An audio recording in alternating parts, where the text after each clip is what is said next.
Pour la première fois commence l'égrenage tardivement, c'est parce que les négociations avec la SCP, la Société commune de participation, ont achoppé sur la part réelle du capital de chacune des parties, à savoir le gouvernement et la SODECO. Les explications du président de la République ont permis de comprendre encore le problème qui s'est posé. L'État, en effet, avait au départ la minorité de blocage et avait aussi en portage 17,5% pour l'actionnariat populaire. En respect du contrat, les 17,5% ont été transférés à la SODECO qui avait 2 ans, soit décembre 2011, pour l'introduire à la Bourse régionale des valeurs mobilières, ce qui n'a pas été fait. La plupart des usines d'égrenage du coton étant comptées dans le patrimoine de la SODECO, aucune entente n'a pu être trouvée entre l'État et les responsables des dites usines. L'urgente mesure de réquisition des usines était devenue nécessaire. La production des cotonculteurs se volatilisait déjà du fait de la mouille et des incendies. Malgré cette mesure, la campagne d'égrenage et de commercialisation du coton a continué d'enregistrer un retard lié à un certain nombre de difficultés. Les pistes coton à ce jour n'ont pas connu de traitement, ce qui entrave l'évacuation du coton des localités vers les centres de grainage.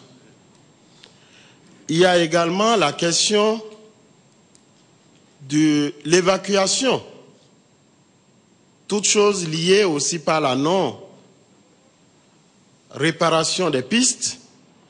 Les transporteurs hésitent à engager leurs camions sur ces pistes-là et ceux qui l'ont essayé ont effectivement subi des pertes puisque ces camions-là se sont renversés. La conséquence, c'est qu'aujourd'hui, les tas de coton sont partout au niveau de nos communes et sont exposés aux intempéries de toutes sortes. Il y a les incendies par endroits, les plus se sont déjà signalés et aujourd'hui, les bras producteurs sont inquiets. Les transporteurs sont inquiets. Et il faut absolument qu'à la faveur de cette rencontre et de l'implication personnelle du chef de l'État, qu'on puisse redonner espoir à ces producteurs, espoir à l'ensemble des acteurs de la filière coton et des autres filières. Les propositions ont été faites par les collègues, c'est qu'il faudrait, à défaut de continuer l'évacuation abondante de ce coton au niveau des collectivités, qu'on puisse autoriser à titre exceptionnel les peser sur place, au fait, bien sûr sous le contrôle des élus, au fait de libérer les bras producteurs, de les payer afin de leur permettre de disposer de moyens pour pouvoir commencer l'installation de la campagne prochaine. Faire en sorte que, au niveau des usines, qu'il y ait la permanence de lubrifiants. Je veux parler du gasoil parce que, au niveau de certaines usines qu'on a eu à visiter, on nous a indiqué la difficulté d'approvisionnement en gasoil. Il y a également des difficultés de toiles d'emballage. Les toiles d'emballage ne suffisent pas, de sorte que certaines des usines tournent au ralenti. Et il y a d'autres facteurs industriels que vous avez évoqués, toutes choses qui annihilent les efforts, aussi bien du gouvernement, des producteurs que des élus locaux que nous sommes.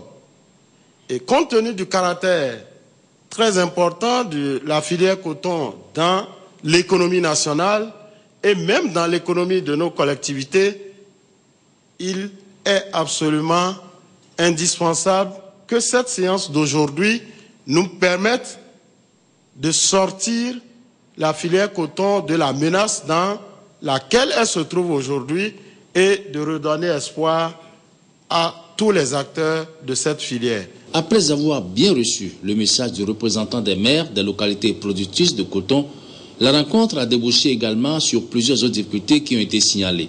Il s'agit notamment du rythme d'égrenage des usines qui a sérieusement diminué. Conséquence, les camions attendent longtemps avant que leur cargaison ne soit réceptionnée. Un fait qui a amené de nombreux transporteurs à refuser de mettre leurs camions à disposition pour le transport du coton. La question des plans d'évacuation qui n'arrangeaient pas certaines communes a été posée aussi. Le chef de l'État a demandé à la SONAPRA de revoir ses plans. Des instructions ont été également données aux autorités portuaires, au haut commandement militaire et à la SONAPRA pour faciliter la sortie du port des intrants industriels et pour l'acheminement de ces intrants au niveau des usines d'égrenage. S'agissant de la réflexion des pistes d'évacuation du coton, le ministre des Finances a été instruit pour débloquer rapidement les fonds et le génie militaire pour commencer dès mercredi les travaux. Pour que la production cotonnière ne soit pas détruite par la mouille, les transporteurs ont proposé l'acquisition de bâches pour les couvrir et la construction de hangars au niveau des usines. Les sapeurs-pompiers ont été également sollicités pour aider à mieux contrer le phénomène des incendies.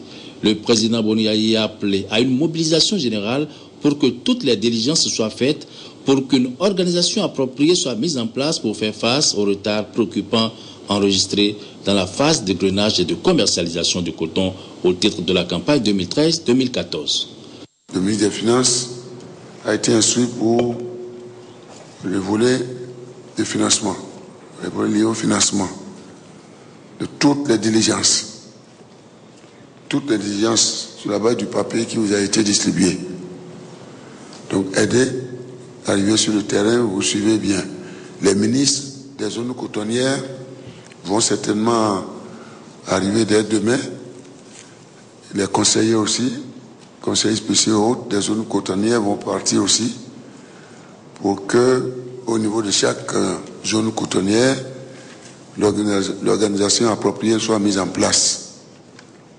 Donc, c'est un appel qui vous est lancé, un appel qui est lancé aux élus, à tous les élus municipaux, à tous les élus locaux, aux populations, pour que nous puissions faire face à la situation.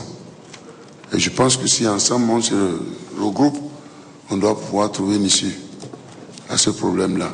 De manière à ce que cette courbe ascendante que nous avons démarrée puisse continuer de s'améliorer en termes de production. Encore une fois, nous n'avons aucune intention d'éliminer qui que ce soit. Nos compatriotes, on leur dit, on a besoin d'eux. L'État n'est pas fait pour tout faire. Mais dans aucun pays de notre planète, le gouvernement ne s'est jamais retiré de l'agriculture. Jamais. Vous comprenez bien. Donc, les activités qui relèvent de la souveraineté structurelle, structurante, institutionnelle, relèvent de la compétence de l'État. Mais toutes les activités qui relèvent du domaine marchand, en principe, doivent faire l'objet d'un partenariat stratégique entre le gouvernement et le secteur privé.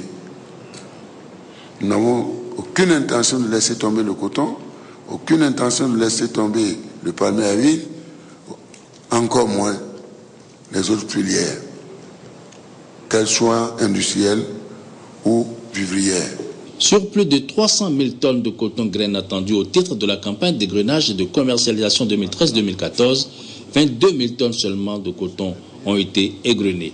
La situation est grave et la rencontre avec le chef de l'État a permis de lever la plupart des goulots. Les élus locaux, notamment les maires et les préfets, ont été appelés à jouer un rôle beaucoup plus accru dans les différentes phases de la campagne cotonnière. Après la rencontre